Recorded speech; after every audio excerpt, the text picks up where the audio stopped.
When did you become interested in music, and especially metal music? How and why? I started getting into music at a very young age, around 3 years old.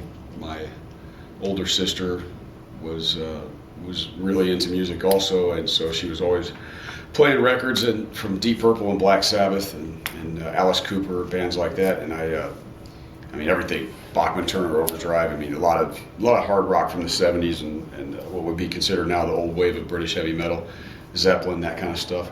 So I got into music really young, always was into it.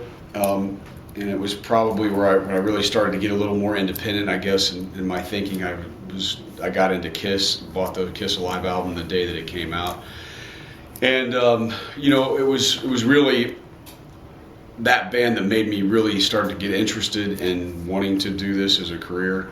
And I saw them in 1979 on the Dynasty tour, actually in Fort Wayne, Indiana, and that was the night that I decided that this is what I'm going to do with the rest of my life. And then after that, it took me just like 3 or 4 years to convince my father to get me a guitar so I could start, learning how to play. And up till that point, I was an artist. I put all my energy, creative energy into painting and drawing and charcoals and that kind of stuff. And once I got the guitar, all my creative energy just went into music and learning how to play guitar. I had a buddy of mine in high school that showed me the power chord, and I started from that point on. I really just started making up my own riffs and started writing poetry, and but music has been a big part of my life since as far back as I can remember. All right. Is there any band or particular album that inspired you in your music style and lyric writings?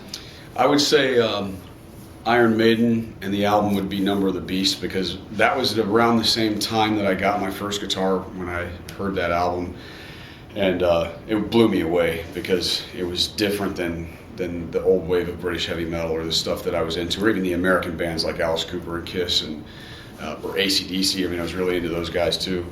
Maiden came out, and it was just epic. Like epic songs and concepts and big tempo changes and huge melodies, melodic guitar parts. The rhythm section was amazing and still is, actually. And I mean, just the lyrical content was awesome. So that band is probably the band where I said, wow, this is the direction that I want to take my band in musically whenever it happens someday. And I attribute that mostly to Steve Harris, because clearly he's the driving force of Iron Maiden and the guy that's led the ship and has been writing the songs through all these years. So, it's just, he's certainly one of my biggest influences and biggest idols ever in music. All right, Iced Earth actually started in 1984, but your first studio album was released in 1990. What were the main problems or obstacles in those prior years? I wouldn't say that there was problems. It's just the growth of a band. I mean, it started. It was actually, I believe, it was January 20th, 1985 when it started.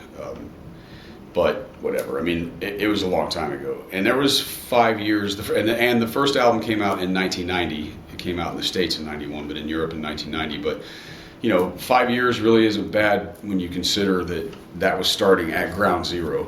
I mean, for one thing, I could barely play guitar then. I had just gotten the guitar when I started the band, and I had this vision of a band and really had a long way to go as a player and as a writer and everything, but you got to start somewhere. So you spend those formative years just practicing, playing in a garage or a warehouse or wherever you can, whatever kind of facility, and honing your chops and really to try to turn it into something. So you're also learning, what do you do to market yourselves? How do you get your music out to people when you have no money and you don't have any contacts, you don't have any management, you don't have anything, and it's all a big learning process. But it's just part of it. So I don't know any band that would just start playing instruments and just get together and within 6 months have a record contract. I mean, that just doesn't really happen. All right, next question. Looking at the band's timeline, there were many changes in the lineup. Do you think those changes were always good, and how did those changes affect the band? Second part to that question is, have any of those changes caused any problems within the band's progress? What's the first part again? Looking at the band's timeline, there were many changes in the lineup. Mm-hmm. Do you think those changes were always good? I think they were necessary. I mean, whether they were, I see a different side of Iced Earth than the fans do. I mean, I live it 24/7. I don't live in the illusion that gets created about the band from the record company and the media and the whole external thing. I mean, I live Iced Earth 24/7. So I believe that every change that's happened has been a growth process for the band and has been necessary. I can't say whether it was good or bad, or if everybody's going to agree with that. I say it was necessary because I'm running the show here and I know what has to happen. So it's like, that's kind of I can never make a judgment or make a decision based from a fan standpoint because they have very limited exposure as to what really goes on in the world of Iced Earth. So it's necessary. What was the second part? Just how did those changes affect the band that were made? Well, okay, yeah. Again, you're dealing with illusion. So I think there's been there's been problems like from the fan standpoint with certain members coming or going. But again, I really can't make decisions based from fan perspective. I live in the real world of Iced Earth, so it's just kind of a moot point to even discuss it, really. Yeah. And just the last part of that question would be, have any of those changes caused any problems with the band's progress? Well, again, it comes down to yes. I mean, I would imagine that some have, because for some people they get attached to a particular member and they get really upset if they leave the band or if they're asked to leave the band. And again, they're falling in love with the illusions that are created, and I can't really concern myself with that because I know what has to happen to make Iced Earth live and exist and move forward every day for the last 27 years. So. All right. We all loved Matt Barlow. Can you tell us what the reason was that he left the band? Well, I think everybody knows that. I mean, he just doesn't want to tour anymore. He doesn't want to not to the extent that we need to tour,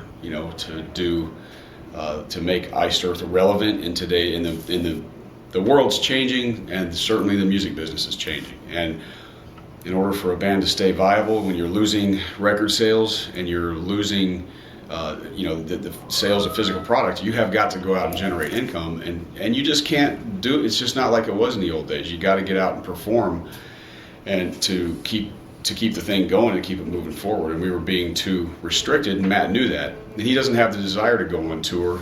He's a police officer, so he was kind of, when he came back to the band, it was on a kind of a halfway commitment kind of a thing, and we agreed to that. I thought it could work then, but really shortly after he came back, we had the financial crash of 2008, and then the music industry really started changing vastly. I mean, we've seen record company after record company go out of business. Retail stores are going out of business. Distributors are going out of business. It's like, things are changing. So Iced Earth is my life. It always has been. I don't have any desire to do any other career. I don't like being away from my family either, but this is who I am. This is my, I'm a songwriter, man, and this is my vehicle for the songs, and that's what it's been since day one.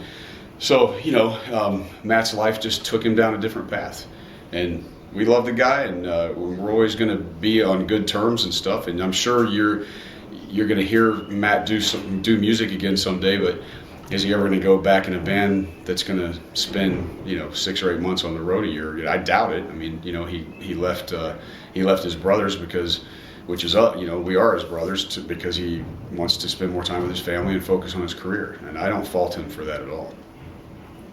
All right, good. The next question is about your new vocalist, Stu Block. How did you guys select him, and what was the fans' response to the new member? We selected him. Really, there was a short list of guys that I was looking at, and I was talking to the CEO from Century Media Records, and he told me that I should check out Stu because his old band Into Eternity used to be on that label, and I watched a couple videos, and I was really impressed with the look in his eyes and the attitude, the spirit behind those eyes. I could tell he had a really wide range vocal, but it was very different from what I would need in Iced Earth and what I would require. but I wanted to get him behind a microphone in my studio and see if I could produce him. And that was very obvious in the first 30 minutes that we were together that, number one, we had really good chemistry. It felt right. Number two, he was willing to try everything. Amazing attitude to work with in the studio. No ego bullshit, just straight up willing to try whatever it was that I threw at him. He has good ideas, which is a good thing for me. And you know, it just felt like perfect right off the bat. So from that point, I had a feeling. My gut was telling me that Stu was going to be the right guy, and I just didn't bother auditioning some of the other guys that we were looking at. And the fans' response has been great. I mean, they've welcomed Stu with open arms. There's always going to be people, you know, and this has been going on since the first singer, you know, was left the band. It's just, there will always be people that get attached and can't get past the changes. And the cool thing for those people is, hey, you got the old albums to listen to. We, however, are moving forward, and we'll continue to play those old songs just like we have. And but the overwhelming majority of Iced Earth fans understand the situation. They love Matt, they miss Matt, but they're welcoming Stu with open arms, and it's really cool. Chemistry in the band couldn't be better. I mean, I've been doing this a long time, been there since day one, and I can tell you it's as good, if not better, than it ever has been. And we're having a blast together as a unit, and the fans can feel it on stage every night. I mean, we just witnessed that on a 2-month tour of Europe that was amazing. So, very cool. All right, about Something Wicked Saga, what was your inspiration and reason to make such a masterpiece? Can you explain the whole work a little bit, and do you have any plans to continue it or not? Well, I don't know where it came from, actually. I don't know. It was weird. It was just like I had this idea for a character, and what he would look like, which ended up becoming Set Abominate, but then the whole story kind of unfolded in my mind, and it was like in a flash. It was really bizarre.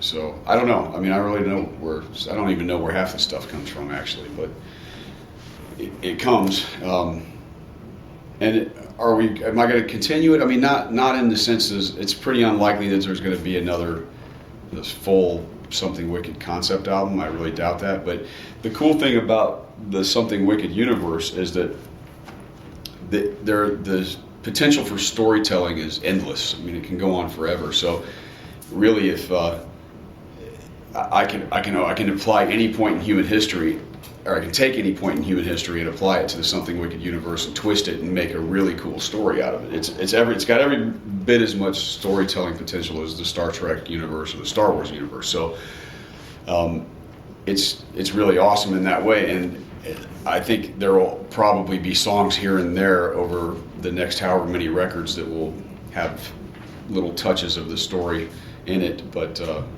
that's really about all that I'm thinking of doing at this point. I can't really see doing another concept album, but I also can't really get into details of the story because it's so massive. I mean, it takes place over 12,000 years of human history, and it's obviously sci-fi, and there's a lot of spiritual stuff in it, and a lot of it's just too convoluted, and it would be like a several-hour discussion to try to explain to people what's really happening in the story.